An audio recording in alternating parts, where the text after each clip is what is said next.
corroborando incluso gráficamente este matrimonio en apariencia morganático, el de Escotado y Aute, no el de las ciencias y las letras. Si abrimos el libro de Aute, nos encontramos con algo que parece caos, hermoso y fecundo caos. Y si abrimos el de Escotado, nos topamos con el orden, con el bello y noble orden que es característica común de la ciencia y de la filosofía. Por todo esto es por lo que, tras muchas vueltas y revueltas, he exhumado el título de un concierto dado a la Limón hace algunos años por Luis Eduardo Aute y el cantante cubano Silvio Rodríguez, entre amigos, para encabezar esta animalda conversación sobre el caos y el orden. Sobra añadir que me gustaría que todos ustedes se consideraran también hoy entre amigos y nos tuvieran a los tres portales. Eduardo, Escota, buenas noches y a ver si hacemos un trecho más de camino juntos. Empezaré por ti, Eduardo, y seguiré por ti, Escota. No sé si es irreverencia llamarte Escota en la tele, pero no me sale lo de Antonio. Y huelga también añadir que ojalá terciéis el uno en lo del otro y el otro en lo del uno, manteniendo, eso sí, la debida compostura. Eduardo, tú eres el puro ejemplo de mestizaje. Castellano, catalán, nacido en Manila. Más o menos eres eso que se llama un punto filipino, que yo nunca he sabido muy bien lo que significa. O el punto filipino a lo mejor es este señor. Me pones en breve porque realmente no sé de dónde sale, ¿no?, del punto filipino, pero en cualquier caso puede que tenga razón, puede que sea eso, ¿no? Y si no viene de ningún lado, pues instauramos aquí el sentido del concepto, ¿no?, punto filipino. Ya verás como hay algún espectador que me escribe una carta explicando el origen de la expresión punto filipino. Siempre pasan estas cosas. Bueno, bromas aparte, Eduardo, de esos tres orígenes, ¿con cuál te sientes más identificado? Probablemente con ninguno en particular, ¿no? Y con todos en general, ¿no?, como se dice. Probablemente me siento identificado con la no identificación, porque no siento raíces concretas en ninguna de las culturas. Sin embargo, sí, según va pasando el tiempo, me voy arraigando más en un cierto eclecticismo de cantidad de cosas, ¿no? Además, cada vez soy más consciente de que se van cruzando elementos de las tres culturas, ¿no? Bueno, en Filipinas me eduqué en un colegio... Hasta los 14 años, ¿no? Hasta los 11 años. 11 años. En un colegio americano, o sea, toda mi enseñanza fue en inglés, pero la primera enseñanza fue en inglés. En mi casa se hablaba el castellano y el catalán. Mi padre era catalán y mi abuela vivía en mi casa, era valenciana y hablaba en catalán. Y luego en la calle con los amigos del barrio hablaba el tagalo. ¿Tú te cruzaste por allí? El tagalo. Cualquier día vamos a un restaurante chino y te hablo tagalo, que es que todos la mayor parte de las cámaras... Bueno, tú hablas el brasileiro e incluso el portugués, ¿no? Sí, bueno, el portugués y el brasileiro son lo mismo. ¿Te cruzaste alguna vez allí en Manila o en Filipinas con Gil de Viedma? Sí, yo no recuerdo. Lo crucé después ya en Barcelona, ¿no? Pero él era el presidente de la compañía de tabacos de Filipinas, que era donde trabajaba mi padre, ¿no? Y me conocía de pequeño y estuvo en mi casa varias veces. Lo que pasa es que yo no sabía quién era, evidentemente. Yo tendría, pues, no sé, 5 o 6 años, ¿no? 7 años. Bueno, a propósito del mestizaje, del tuyo y de todos los mestizajes, el otro día leí algo que me dejó francamente desconcertado. El autor del artículo, era un artículo, decía que el mestizaje es la principal causa del pensamiento único. Su razonamiento era la globalización, al fin y al cabo es mestizaje, mezcla las cosas, y en cambio la preservación de la pureza de las culturas étnicas o nacionales garantiza la diversidad. Me dejó desconcertado porque siempre habíamos creído lo contrario, el mestizaje como diversidad frente a la cultura dominante, y esa es también la postura que tú, Escotado, adoptas en tu libro. Dices, solo algunos fundamentalistas niegan hoy que el cruce de distintas cepas humanas tiene para una sociedad el mismo efecto saludable que para un campo ser polinizado y etcétera. Claro, ¿Qué os parece esta paradoja? Bueno, es que lo de pensamiento único es una palabra muy equívoca. Quienes hablan digamos, arrojan esa palabra a otros como si fuese un mal o un defecto, son los que realmente pertenecen al pensamiento único. O sea, todo esto que se llama ahora globalización es un proceso muy largo, muy denso, pero básicamente significa que el capital se ha hecho nómada, porque el capital ha dejado de ser capital en el sentido de instalaciones, tierras, títulos de acciones que se cotizan en bolsa. Capital vuelve a ser lo que siempre fue: trabajo humano, maestría, oficio, laboriosidad, ingenio, innovación. Poco a poco se va realizando eso. Y entonces esto, por supuesto, es nómada.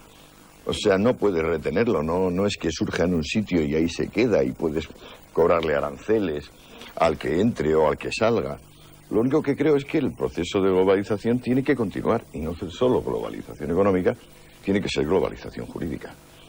Es decir, que cuando venga un señor a decir, mire usted, por ejemplo, la Coca-Cola de España, yo no me instalo en España si no me bajan ustedes los impuestos a mí, porque si no, no me conviene y me instalo en Portugal. Entonces, que le podamos decir a Coca-Cola, o a su equivalente, estupendo, pero convendrá que se instale, por ejemplo, en Venus, Mercurio o algún otro planeta del sistema solar, porque aquí tenemos una regulación común en materia fiscal.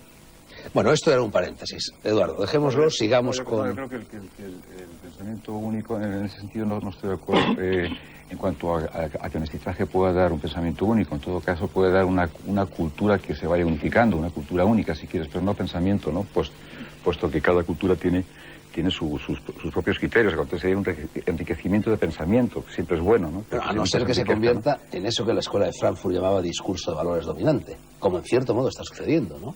Puede ser. De acuerdo, la oposición en realidad es entre izquierdas y derechas, y yo creo que las dos están periclitadas, o sea, que ya no tiene sentido. O sea, ser de derechas es ser un facha, y ser un facha es una mierda. Pero ser de izquierdas ahora en buena medida es ser no demócrata, y en esa medida bastante es una mierda. O sea, creo que tenemos que ser demócratas todos. Eso lo decías hace poco en un artículo de esa tribuna de Diario 16 Sí. que escribes. Pero tú, ya que has salido, sigo distanciándome de tu libro, volveremos a ver, Eduardo, tú en Caos y Orden repartes palos a la derecha, repartes palos a la izquierda, se los acabas de dar, pero también repartes palos a los que no se consideran ni derecha ni izquierda, a los progres en general, a los nihilistas, a los alternativos, a los ecologistas, en fin, a todos esos pensamientos. Fernando, no reparto palos a todos porque el libro has visto que es bastante optimista. Lo que pasa es que intenta no ser ingenuo. No, o sea, siempre que, digamos, seamos más pesimistas que optimistas, también estamos un poco en la unilateralidad. Yo creo que estamos mucho mejor en todo de lo que estábamos hace 50 años. No digo hace 100, pero sí hace 50. Y esto nos exige, esto nos compromete a cada cual con su trabajo, intentando hacerlo mejor. Y también nos obliga a una benevolencia, a una bonomía respecto de la posición del mundo, porque es que es muy fácil estar siempre diciendo, no, viendo lo que falta. Es más fuerte el sí que el no. Bueno, Eduardo, como verás, Scott es un panglosiano. Deja chiquito al Cándido de Voltaire. Tú, en cambio, eres un pesimista, o por lo menos eres un escéptico. Bueno, permíteme... O por lo menos en tu libro parece que eres un escéptico. La segunda, la primera palabra, ¿no? Pesimista, quisiera no serlo porque los pesimistas, en términos generales, creo que no son gente que construya nada, ¿no? O por lo menos gente que no es gente que tenga inquietud de hacer cosas, ¿no? El pesimista se abandona de alguna forma, ¿no? El escéptico es una persona activa, es una persona que le van quedando poca confianza en toda una serie de referentes y está en contra de eso, no está de acuerdo e intenta buscar su propio referente, ¿no? El que le valga a él. El pesimista, sin embargo, saben que es poco activo en cuanto a ese criterio, ¿no? Claro, que además el pesimista es siempre una variante del conformista y el escéptico, en cambio, representa la noble independencia del espíritu. Es el espíritu el que sabe que de alguna manera ninguna cosa, ninguna determinación transitoria, nada que esté en el espacio o en el tiempo puede, digamos, quitarle su papel a la independencia de criterio. El escéptico es eso. Bueno, en cualquier caso, él parece más activo y tú, ahora me refiero, en las obras, en los libros, en lo que hacéis, más pasivo. Eres tú, Eduardo, el que has dicho que ya no quieres combatir, que solo quieres testificar, demostrar que eres consciente de lo que está pasando. A lo mejor no te acuerdas de que has dicho esto, pero lo has dicho recientemente en una entrevista a propósito precisamente del libro Animal 2. Sería borracho. No sé, bueno, hombre, combatir, nadie, yo evidentemente no me gusta combatir, ¿no? Prefiero convencer más que vencer, ¿no? Pero lo que sí es cierto es que estoy todo el tiempo haciendo cosas, que yo no puedo pararme y vivir momentos de ocio, ¿no? No entiendo lo que es el ocio. Si no hago algo, me duele el organismo, ¿no? Con ese deje de escepticismo que tenía Diógenes o que tenían los filósofos presocráticos, ¿no? En cambio, Escotado es más un hombre de la Ilustración, ¿no? aspira a reformar la sociedad, todavía tiene confianza en que la sociedad puede reformarse. Es que eres un reformista, yo no. Tú eres un rupturista. Bueno, venga, dejemos esto y vamos a seguir el carril de la conversación como estaba más o menos prevista. Eduardo, no sé si vas a empezar a levitar al oír lo que te voy a decir ahora, pero tú eres una especie de uomo universale, de hombre universal, como se decía en el Renacimiento, pintor, cineasta, buscador, escritor, cantante, por supuesto. A mí tu obra y tu manera de enfrentarte a tu obra me recuerda un poco esas estatuas incompletas de Miguel Ángel que están en Florencia, en el Museo de la Academia de Florencia, y que están saliendo las personas, pugnando por salir de los bloques de roca, y se ve un codo, se ve una rodilla, se ve un dedo, se ve una nariz, pero la obra no se ha terminado. Tu obra parece como si estuviera en continua búsqueda, como si tú estuvieras saliendo de ella y buscándote a ti mismo tu nariz, tu codo, tu dedo, tu oreja. Bueno, es evidentemente levito. Venga, levita, que eso tirará para arriba de la audiencia del programa. Pero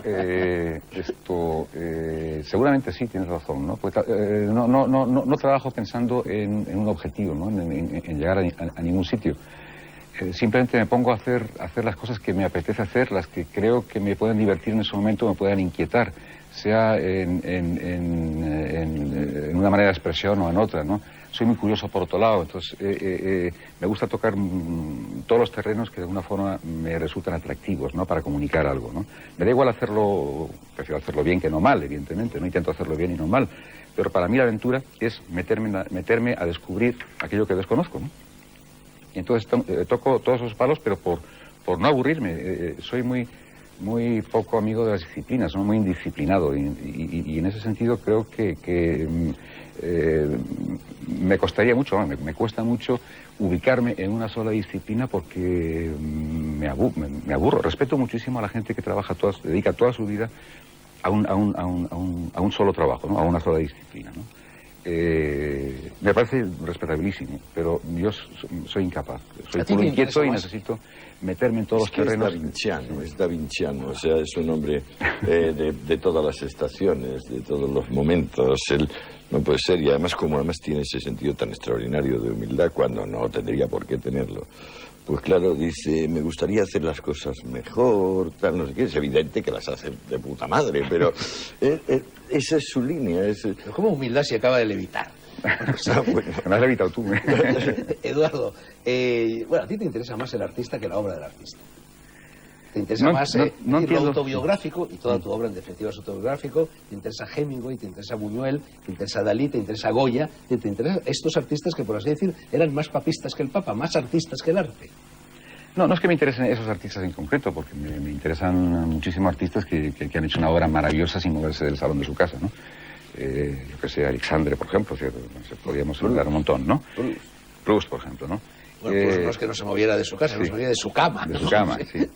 No es tanto eso, sino que admiro al artista que imita su obra o a ese artista que hace que su obra le imite, ¿no? Porque lo convierte en un todo orgánico, ¿no? Autor y obra es todo una misma cosa, ¿no? Y en ese sentido me resulta muy atractivo y muy bello, ¿no? Esa forma, ese personaje que rompe las fronteras entre lo que hace y lo que es, ¿no?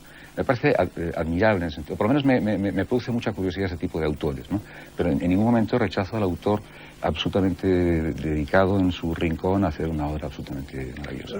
Tú, Escota, fíjate si será pesimista, fíjate si será escéptico, que he abierto el libro Animal con ánimo de leer nada, y la página que ha salido dice re-quiebro. Al otro lado hay declarado pipi. Bueno, dice, entre meapilas franquistas y cagapilas antifranquistas seguimos sin salir del pilón de la cateta franquicia heredada. Y más abajo, España de mis amores, cuánto te odio.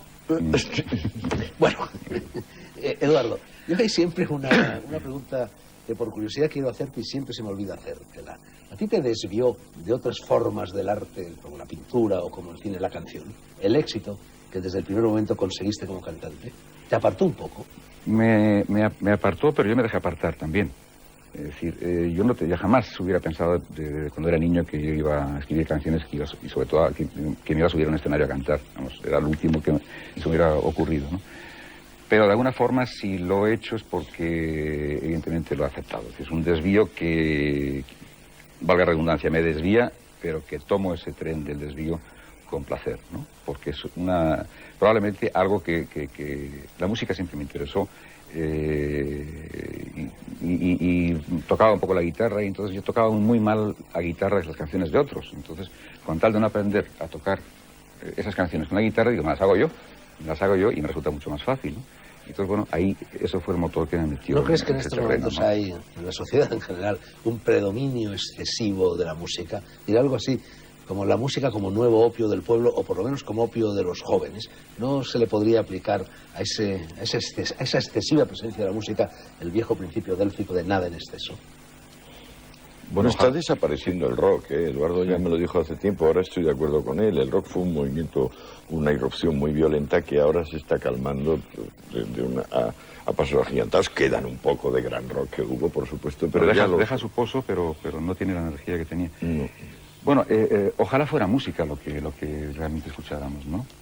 Nunca es poco tiempo para dedicar a la buena música o al buen trabajo, ¿no? Lo malo es que es mucha basura lo que se está imponiendo, ¿no? Estamos constantemente bombardeados por mala música, ¿no? O por lo menos ni siquiera mala música, no música, ¿no? Entonces eso evidentemente es deplorable. Ahora, ojalá fuera buena música la que pero escucharla. En su caso es poesía y música. El hacer una canción son las dos cosas, ¿eh? Y eso sí que es fuerte. Por eso sí es un don. Lo decía Leonard Cohen. Yo nací con el don de hacer canciones que son una forma, que es una manera de unir la poesía y la música. ¿Tú también has hecho alguna canción? Sí, yo también. A ver si algún día me grabo alguna con Eduardo. Es un dúo. Escribe en inglés, Antonio, maravillosamente bien. Bueno, pero tú hablas inglés perfectamente. O sea, Sí, no, pero no, tengo textos de él ahí que alguno he musicado, pero no me he atrevido a ir a más porque es que las músicas que hace sus propios textos son infinitamente mejores, ¿no? Calla, ya estamos con lo mismo. Bueno, el tiempo lo dirá. Animal 2 lleva debajo un titulillo que dice Poemigas, estereografías, puntos suspensivos.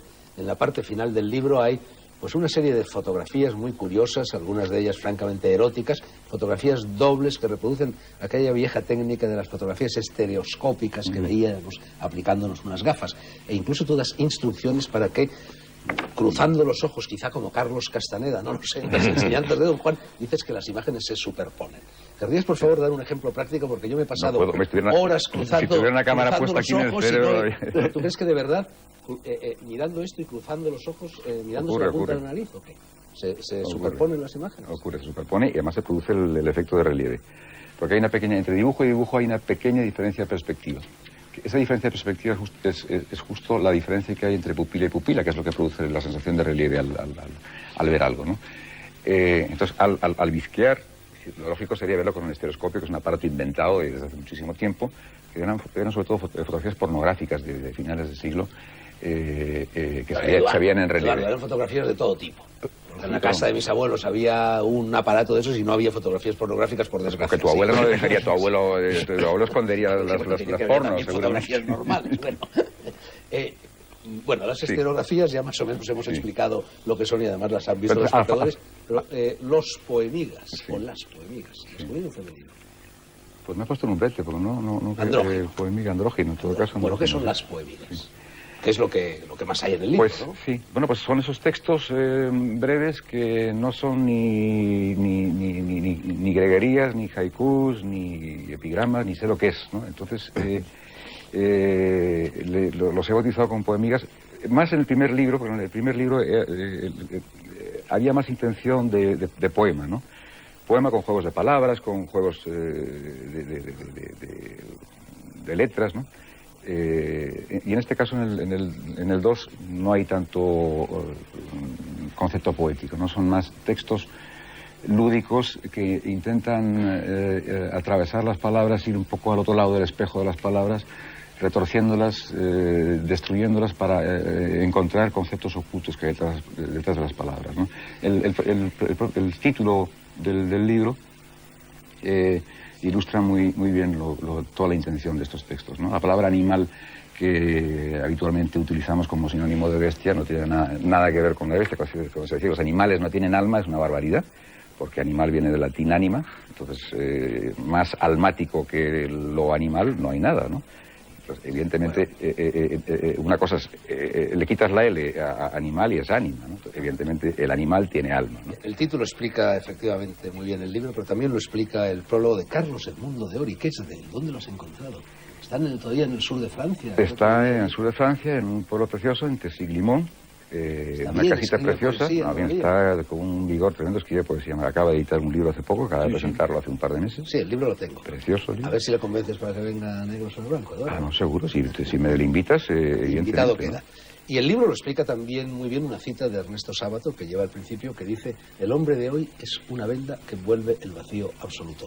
Más pesimismo, como verás, más escepticismo. Así era el hombre... Sábato, no lo digo yo. Así era, sí, pero tú lo recoges y lo colocas en el frontispicio del libro. Así era el hombre invisible de aquella película que veíamos de niños, que solamente se le veía cuando estaba vendado, ¿no? Exactamente. Premonición del hombre contemporáneo, yo creo, ¿no? Wells, siempre profético. No corre el riesgo este libro, Eduardo, de que hay tanto juego de palabras, hay tanto ingenio, que el lector se quede eso, con el ingenio, con la lectura más superficial y no entre dentro. Se quede en chispazos, se quede en cortocircuito. Yo quisiera que no, yo quisiera...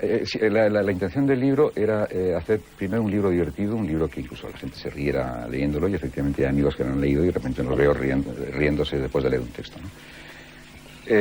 Y después invitar a que después de esa lectura el lector encontrara otros signos ocultos detrás, ¿no? O no tan ocultos, ¿no? Yo creo que que el juego de espejos es bastante evidente, ¿no? No creo que sea nada complicado, ¿no? Tú antes has dicho que no sabías muy bien lo que era el libro. Yo sí lo sé, y en realidad no lo he inventado yo. He encontrado una definición magnífica de lo que es este libro en alguna parte, en algún periódico. Una definición que dice: son pensamientos concebidos para leer deprisa y luego quedarse mucho tiempo dándoles vueltas. Exactamente. Eso quisiera. Esa es mi voluntad, ¿no? Y es lo que me ha dicho la gente que ha leído el libro, ¿no? Es que es un libro que se lee fácilmente, se lee en media hora, un poco más de media hora, y luego al cabo del tiempo deja un regusto que empieza a reaparecer otra vez con otro juego de espejos. Bueno, es que es el pozo, él deja el pozo básico de que rompe con las compartimentaciones clásicas. O sea, él hace que haya afluencia, o sea, su mestizaje. En este caso es un mestizaje de la poesía con la música, de la imagen con el concepto. O sea, él no permite que se queden separados. Su propia vida, digamos, su propio tono davinciano, le permite reunir como broma la tragedia máxima, como tragedia máxima la broma. Es decir, él no deja títere con cabeza, y así, una vez más, el espíritu está vivo, bulle el espíritu ante el lector. Tú habías prologado el Sí. primer animal 1, que lo sacó el Canto del Europeo, ¿no? Europeo, sí. Y abro... Primero lo prologué en 20 páginas y luego me di cuenta que era un disparate, pero Sí, claro. y lo reduje a una. ¿Sí? Es una poemiga, es un proloigo. Abro también este otro libro, El animal 1 al azar, y me encuentro con algo que tiene bastante que ver con esa pequeña discusión que hemos tenido acerca del género de las o los poemigas. Dices, ¿por qué el yo y no la yo? Pregunto yo ya. ¿Y lo yo qué tal? Tú sabes que Borges tenía un gato enorme en su casa, castrado, y que entonces en cierta ocasión una amiga mía que fue a visitarlo le dijo: ¿y esto qué es, gato o gata? Y Borges dijo: uy, esto ya ni se sabe, esto es lo gato. Bueno, pues eso vienes tú aquí a decir, ¿no? Eduardo, última pregunta antes de la publicidad, un poco seria. En el 73 grabas Rito. En el 76, si no estoy equivocado, grabas Sarcófago y Templo. Y en este libro, que recoge no tus poemas, sino las letras de tus canciones, Mauricio de Miguel dice en el prólogo que tú eres un gnóstico. Lo que pasa es que eres un lírico agnóstico lleno de creencias. Y que tienes una profunda preocupación religiosa, que sin embargo se manifiesta incluso a través de la blasfemia, incluso a través de la provocación, incluso a través del agnosticismo o del ateísmo. ¿Qué hay de eso? Un teólogo. Un teólogo, sí, no sé. Yo me siento cada vez más incapaz de entender al ser humano lejos de un sentido religioso, ¿no?, de la vida. No vaticanista. Yo creo que también hay un texto ahí que dice que el peor enemigo de Dios, en el caso de que exista, es la Iglesia, ¿no? O las iglesias, ¿no? Bueno, pero no hablamos de eso, no hablamos de iglesias, hablamos Pero, ¿de qué hablamos? De Dios, de teólogos, sí. No, de sentido religioso, sí, porque no, yo creo que no hay pensamiento sin ese sentido religioso. Es decir, que la primera reflexión del ser humano surge a partir de la necesidad de descifrar el por qué estoy aquí, dónde vengo y dónde voy. Es decir, y eso es, yo creo que la materia de la cual se nutre, no la religión, que a mí religión es una institución, no, sentido religioso, que es para mí algo distinto. No, hombre, Eduardo, entonces pensar, reflexionar, tener sentido religioso. De religar, de reunir. No, pero cuando oigo, la palabra religión me suena a institución. La religión es como algo hecho, ¿no? Conforme, algo sólido, ¿no? Y para mí el sentido religioso es dinámica, no es nada sólido, es la búsqueda, ¿no? Es estar intentando encontrar respuestas a preguntas que no sabemos qué respuestas tienen. Esa dinámica es el sentido religioso de la vida. Una búsqueda accionada por dos motores, los dos muy religiosos, los dos muy clásicos, la muerte y el sexo, Eros y Tánatos. Eso está detrás de toda tu obra. Cantada, escrita, pintada, dicha. Yo creo que detrás de cualquier obra, yo creo que son la materia prima a partir de la cual se puede trabajar, a partir de la cual se puede reflexionar. El cuestionarse la vida surge a partir del momento que entran en conflicto los conceptos de sexo y muerte. ¿Detrás de caos y orden también está Eros y Tánatos? Pues sí, por supuesto que sí. Lo que pasa es que también se puede llamar Dioniso y Apolo, por ejemplo, en este caso, ¿no? El dios de la savia y el dios de la luminosa forma. Y después de estas dos preguntas serias, antes de la publicidad, una pregunta frívola, Eduardo. He leído en tu currículum, no lo sabía, me lo habías ocultado, que en el 83 cantaste con uno de los grandes amores frustrados de mi vida, Joan Baez. ¿Ah, sí? ¿Cómo era? Yo nunca me he acercado a ella. Era un amor platónico desde lejos. Bueno, fue en el Palacio de Deportes, creo que en una feria de San Isidro, que le habían invitado a dar un concierto, y uno cantaba con ella. Yo hacía una parte del concierto y ella hacía otra parte. Y al final salía con ella y le hacía unos gorgoritos, ¿no? Que más que nada propiciaron su canción. Una mujer, siempre fue una mujer muy bella. Yo no encuentro esa, la monja, no sé, la monja y tal, no. Yo creo que es una señora tremendamente sensual. Buen cuerpo tenía, ¿no? ¿Eh? Buen cuerpo tenía, ¿no? Buen cuerpo y tú que tienes fama de ligón, no ligaste, no, ni pero religaste. Pero Joan Baez tiene, por lo visto, una vida erótica absolutamente fascinante, parece ser, ¿no? Parecía monja, pero yo vi una vez de una casualidad una foto suya en una playa en bikini y digo, caramba, con la monja, ¿sí? Sí. No, pero una vida sexual bastante desaforada. Después de los anuncios le robaremos algún minutejo a Escota para que nos digas qué es el gran proyecto. De momento no sé si la publicidad contribuye al orden o contribuye al caos, pero en todo caso aquí la tenemos.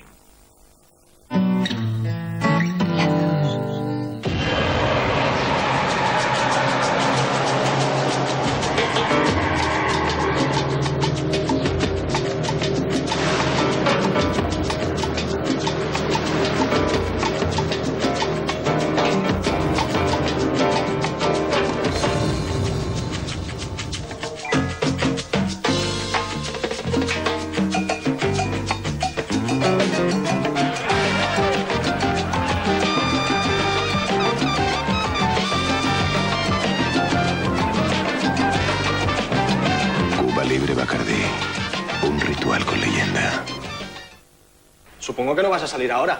Oye, que llevo toda la tarde preparándote la cena, por favor. Para que luego venga tu madre y me diga que lo tengo todo sucio, que hay que ver... Las mujeres han cambiado. Descubre cómo piensan. Escritoras de hoy, sus mejores novelas. Los libros de Zoe Valdés y Espido Freire, 995 pesetas.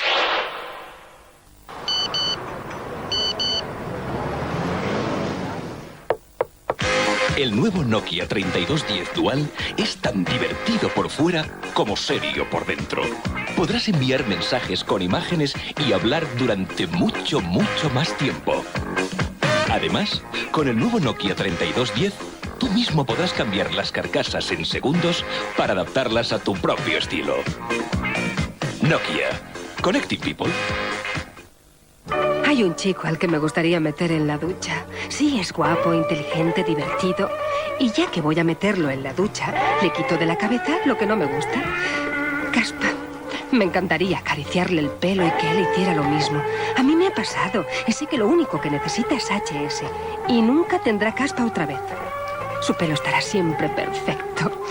Ahora lo único que necesito es meterlo en la ducha. ¿Será muy difícil? Nuevo HS. Vive sin caspa. ¿Coche? ¿Cuál es el coche? Los dos. ¿Cómo que los dos? Los dos. El Peugeot 306 Break y el 306 Sedan. Vamos. ¿Cuál es el más seguro? ¿Los dos? ¿Cuál es el más equipado? Los dos. Este me lo cargo. No nos pongamos nerviosos. A ver, ¿a quién le gusta salir los fines de semana? Que levante la mano. Creo que mucho no vas a salir. Decídete. Ahora tienes el Peugeot 306 Break y el 306 Sedan al mismo precio. Corre a tu concesionario Peugeot. Antonio Resines. ¿Me va usted a enseñar a mí lo que es la mina? Adriana Ozores. Pues iremos juntos. ¿Cómo que juntos? Si tú no tienes rey. Si las cosas se ponen difíciles, pídele cuentas al rey. Hilda, ¿estás visible? ¿Yo? Una mujer deseada. Ponte muy guapa, mi amor. Quiero que todos te admiren. Me gusta hacer buena impresión a los empleados. Un hombre herido. He dicho decente. Eso me pareció oír. Y sonaba raro en tus labios. Una pasión imposible. ¡Conseguiré la anulación! ¡La conseguiré! ¡La conseguiré! ¡La conseguiré! Rita Hayworth. Glenn Ford. Hilda.